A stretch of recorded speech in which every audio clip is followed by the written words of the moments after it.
Caos. Vale, como había dicho, la presentación va sobre mi etapa en los Juegos Olímpicos, que es una pequeña historia de principio y fin. Yo empecé a nadar con 7 años, fui al primer campeonato de España a los 10, gané el primer a los 11. He sido campeona de España en diferentes categorías, a nivel europeo campeona, a nivel mundial subcampeona y a nivel olímpico, que participé en Atenas 2004, quedamos cuartas.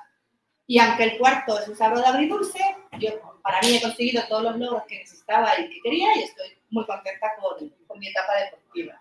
Entonces, la sincronizada, como todos las conocéis, es un deporte, pero también es arte. Esa es la complejidad de este deporte, ¿no? Sí, es todo lo que implica expresión de la música, con piernas, con brazos, con la cabeza, miradas, pero es todo el cuerpo, no es solo la cara.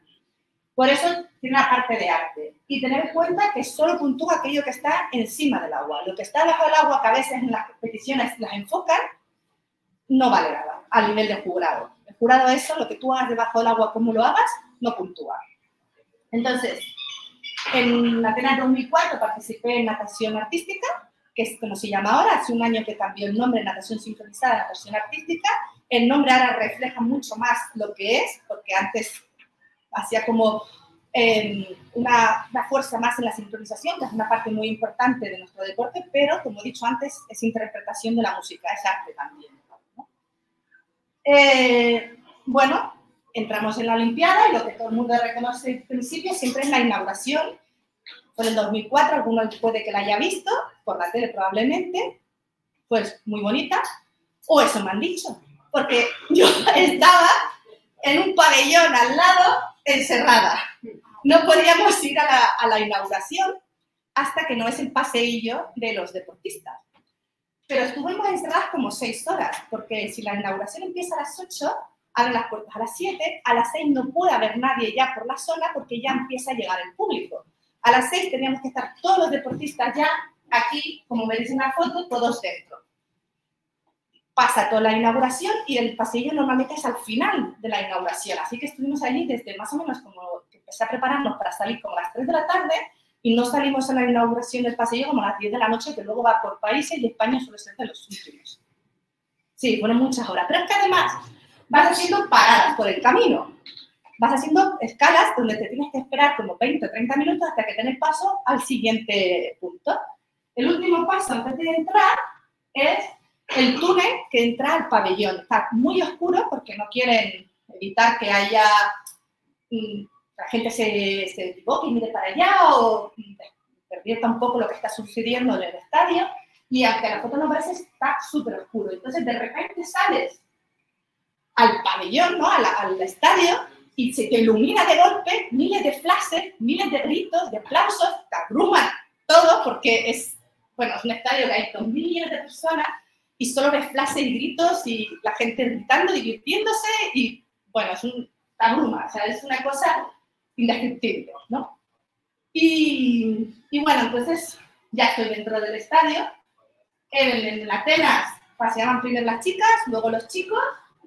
También, obviamente, vimos que es el momento cumbre de cualquier olimpiada, que es cuando se enciende la llama olímpica. Y como veréis, ya los deportistas ya han perdido el protocolo, la gente se mezcla, vas aquí, vas allá, solo quieres divertirte, pasártelo bien, y ya te da igual todo. Y entonces, pues hasta que empiezan a los voluntarios a decirte, sal de aquí, pues tú no sabes ni qué estás haciendo, ni qué sucede, ni nada, porque solo ves gritos, flashes. Tú solo quieres estar ahí pasándotelo bien, tampoco lo demás no te importa mucho, ¿no? Lo que esté sucediendo. Otro punto importante de la Olimpiada es la Villa Olímpica. En este caso era como una macrourbanización, hay veces que es como edificio, pero aquí teníamos como una macrourbanización de pequeñas casitas de 2 o 3 plantas, a 2 pisos por planta y como 8 personas por piso. Y nosotros en España estábamos aquí atrás, muy lejos, era una caminata cada vez que teníamos que ir hasta la habitación. Y aunque la foto no se ve porque fue de las primeras, de cuando llegué obviamente, pero me gustaba sentarme en el balcón, como estábamos aquí, y ver a la gente pasar. Porque una cosa que tiene la Olimpiada es mezcla de gente. Y aunque estábamos muy al fondo, por ahí pasaban países, la gente vestida de chándal de países, que ahí no estaba su sitio. O sea, ¿a dónde iban, no? Sí, ¿a dónde iban? Y pues no veía mucha gente entrando y saliendo por esa zona, que estábamos un poco a la esquina. Luego, una cosa que también me hizo mucha gracia de la Olimpiada es que en la zona de la entrada, que es donde está el gran comedor y donde está la zona de los autobuses que te llevan a los diferentes estadios, se ponía gente con el equipaje que le había dado su país para intercambiarlo. Y se hacía ahí como un pequeño mercadillo de gente donde intercambiaban la ropa. Normalmente tenías varias prendas iguales. El equipaje que nos dieron nosotros costaba de la equipación de la inauguración, equipación de paseo tanto de largo como de corto, es decir, pantalón largo, jersey o pantalón corto, el chándal, pantalones cortos, camisas de tirantes. Luego cada deporte tiene su equipación individual, el baloncesto tendrá una, la sincro en la natación, pues tenemos el bañador, las chanclas, la toalla, y tal, ¿no? O sea, teníamos incluidos los botines, que aquí no se ve, pero o sea, vas de arriba abajo, no tienes, o sea, vestido. Otra parte importante de la Olimpiada es el comedor. Este es el comedor grande. En la villa, al ser tan alargada y tan grande, habían comedores pequeños situados más a los extremos. Pero esto es el comedor grande y muchas veces llegabas a mediodía y ibas directamente a ese, porque ir hasta allá arriba caminando al otro comedor, pues ¿por qué no? En el comedor te sentabas donde podías, había mesas que tenías que mezclarte y como podías hacer, había ensaladas, había pizza, había pasta, arroz, habían estofados a 40 grados que estábamos en agosto en Grecia. Y había un McDonald's dentro del comedor. Un McDonald's donde principalmente estaban los americanos. Pero principalmente, pero no los únicos. Yo, por ejemplo, subsistía a base de ensaladas por el calor que hacía y al final era como, me daba tanto para hacer una ensalada que iba, cogía de la pila de las ensaladas una ensalada, me iba a mi mesa y me la comía. O sea, que las ensaladas estas que tienen de pollo empanado, pollo a la plancha y tal, pues eran pilas de hamburguesas, pilas de ensaladas, donde tú ibas y las cogías. Y era un McDonald's bastante grande y estaba siempre lleno. La competición, pues, aunque es un poquito más, cuando eres deportista, estás muy enfocado en las competiciones y más o menos son todas iguales en el aspecto de la estructura de la competición. Lo que diferencia una competición importante, como unos Juegos Olímpicos, una mundial, de una competición un poco más de categoría inferior, es que tienes muchos más tiempos de descanso porque tienes mucho más restringido el acceso a las piscinas o a los gimnasios, porque tiene que ir todo el mundo y entonces los tienes mucho más restringidos. Entonces, una de las cosas buenas es que teníamos más tiempo para descansar en la competición, eso está bien. Participé en 2 rutinas, en la rutina libre, que hacíamos Dalí, fue una de las rutinas que hizo un poco de cambio a nivel de sincronizada, por la intención de la artística que metimos dentro y algunos movimientos que se han incorporado luego que nosotros fuimos pioneras en hacerlo. Las rutinas las hacemos siempre de noche, como veréis es totalmente oscuro. Quedamos cuartas, como ya he dicho, fue un error de una nadadora nuestra en los últimos 10 segundos de la rutina. Yo la tenía detrás, no sabía qué había pasado, yo me dirigía al podio para esperar las notas. Yo estaba contentísima y tenía al lado una compañera con una cara de amargada. Yo, ¿qué pasa? No entendía nada. Luego ve las notas y fue como, ¿qué ha pasado? No entiendo nada. Y bajamos del podio y la entrenadora nos abraza, lo hemos hecho muy bien y que aquí no, vamos dentro. Y ya cuando voy dentro, pues me entero de lo que ha sucedido, que a 10 segundos de acabar, una nadadora cometió un error y perdimos la medalla por nosotros. En este caso no es cosa del jurado, sino por que se ha mostrado. En las Olimpiadas se hace control antidoping, el podio tiene que pasarlo sí o sí, y luego hay muestras y aleatorios. En la sincronizada, los equipos finalistas tenían que pasar, cada equipo tenía que pasarlo, y una nadadora de cada equipo tenía que pasar antidoping, y me tocó a mí. Así que cuando acabé la competición, en vez de estar ahí diciéndome con todo el mundo y estar pasándomelo bien, me tuve que ir al cuarto ahí a hacer la muestra de orina para entregarla. Y al día siguiente, como habíamos acabado tan tarde por la noche, también tenía que hacer un control de sangre, porque en la Olimpiada también te hacen control de sangre. Y aquí tengo una anécdota graciosa, porque yo estaba ahí esperando, medio aburrida, a las 9 de la mañana, que me tocara, y tenía al lado el equipo de Argentina de fútbol, que habían ganado, y estaban también haciéndose el control, ¿no? Estaba lo mío. Y de repente un chico, que creo recordar que por aquel entonces jugaba en el Barça, me llama, me dice, felicidades, y yo, felicidades, y yo, ¿qué dices? Y me señala al lado del asiento, tenía un ramo de flores, de los que entraban en el podio. Claro, había pensado que yo había sido podium. Y le dije, no, quedé cuarta. La cara se le cambió y dijo, bueno, y yo le dije, felicidades a ti, que sabía que habían quedado primero, ya no nos dirigimos más. Que estuvimos esperando, pero el chiquillo no se lo merecía, pero claro, todavía estaba muy reciente. Ahora lo llevo con orgullo haber quedado cuarta, pero en aquel momento todavía estaba muy reciente haber perdido la medalla, ¿no? Por suerte, la natación sincronizada, aunque competíamos al final de la Olimpiada, la Olimpiada va como unas 3 semanas, más o menos, y no todos los deportistas pueden estar todo el rato. Si hay gente que va solo bueno, todo el mundo va solo a su deporte. Si te dura 5 días, tú vas esos 5 días y con la cama te tiras, ¿vale? O sea, no estás todo el rato.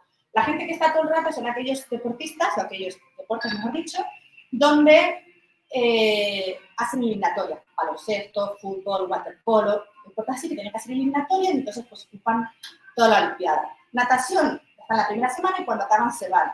Atletismo está en la última semana, con lo cual muchas veces no pueden ir a la inauguración porque no están. En el caso de Atenas, que no había jet lag y que no hacía falta llegar una semana o 10 días antes, pues muchos atletas no pudieron estar en la inauguración. Y en cambio nosotras, pues tuvimos la suerte que nos dejaron estar a la inauguración.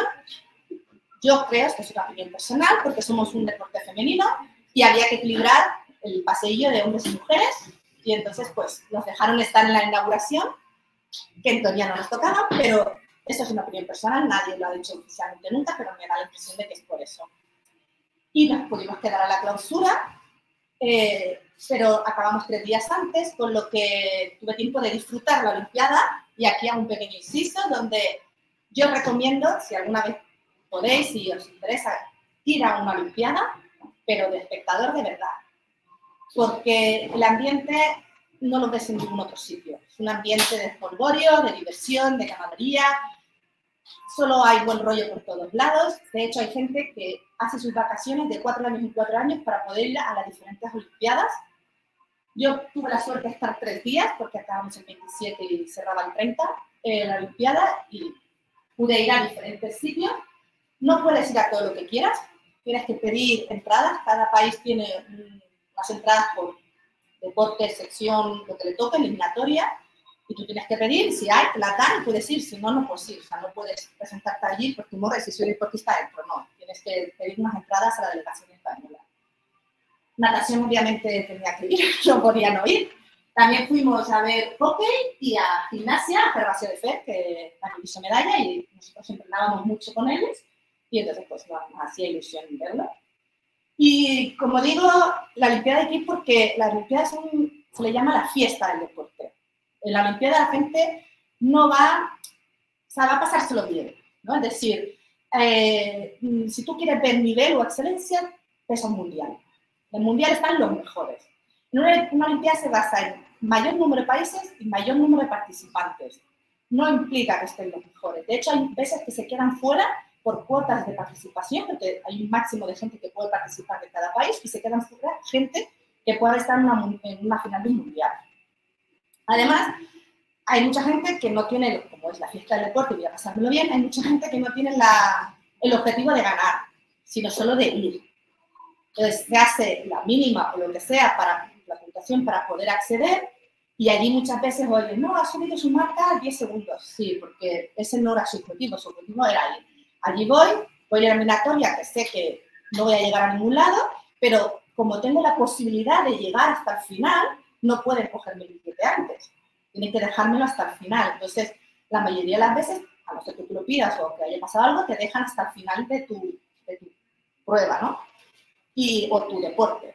Y entonces, pues si pierdes en la eliminatoria el primer día, pues estás de diversión los 4 o 5 días que te quedan. Por eso ves los cruces de gente, ves todo este movimiento que hay en la Olimpiada. Bueno, yo creo que es una experiencia que debería mucha gente vivir aunque sea una vez, porque no es nada que se pueda ver en ningún otro sitio. Si hay cerca de casa, mejor, porque ir a Tokio pues igual cuesta un poquito más.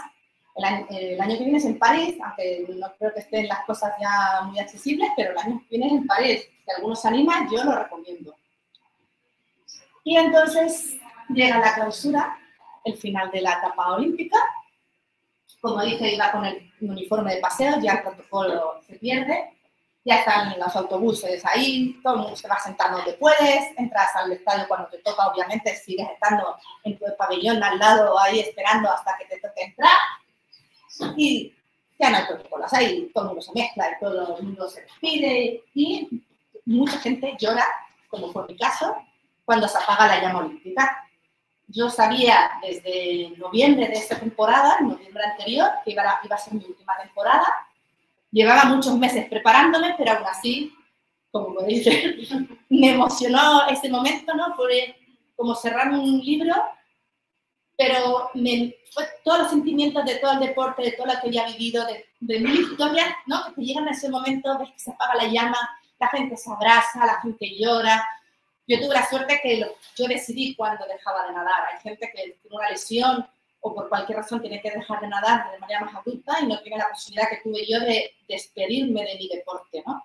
Entonces, yo creo que eso también me ayudó a que lo sintiera de aquella manera, que pudiera soltarlo todo el día de la clausura, que, bueno, para mí fue un momento bastante importante en mi vida, donde dejaba de ser deportista y pasaba a ser persona normal, por así llamarlo, porque dejaba ya de ser deportista, dejaba de vivir en el CAR y dejaba de entrenar entre 8 y 10 horas al día. Y bueno, esta ha sido mi etapa en las Olimpiadas de Atenas. Estas fotos me encantan porque, bueno, es Atenas 2004, es mi Olimpiada, yo solo fui a una, hay gente que he conocido deportistas que han ido 5 o 6, y supongo que la primera siempre es la más especial, o la única en mi caso. Y entonces, pues, como si habéis visto, todavía algunas cosas, cuando las cuento me emociono, y eso que han pasado 20 años, pero bueno, es una cosa muy importante en un deportista. Muchos deportistas lo consiguen, pero muchísimos se quedan sin poder participar. Entonces, aunque en mi día a día era algo normal, porque yo me rodeaba de deportistas en el carro, deportistas de élite, con campeones mundiales y olímpicos, cuando salí de esa burbuja, me di cuenta lo especial que había sido la experiencia, que en aquel momento para mí era una cosa normal. Pero fue luego cuando me di cuenta de lo especial que había sido. Y hasta aquí, pues, mi historia olímpica. Y bueno, espero que no haya sido caótico del todo.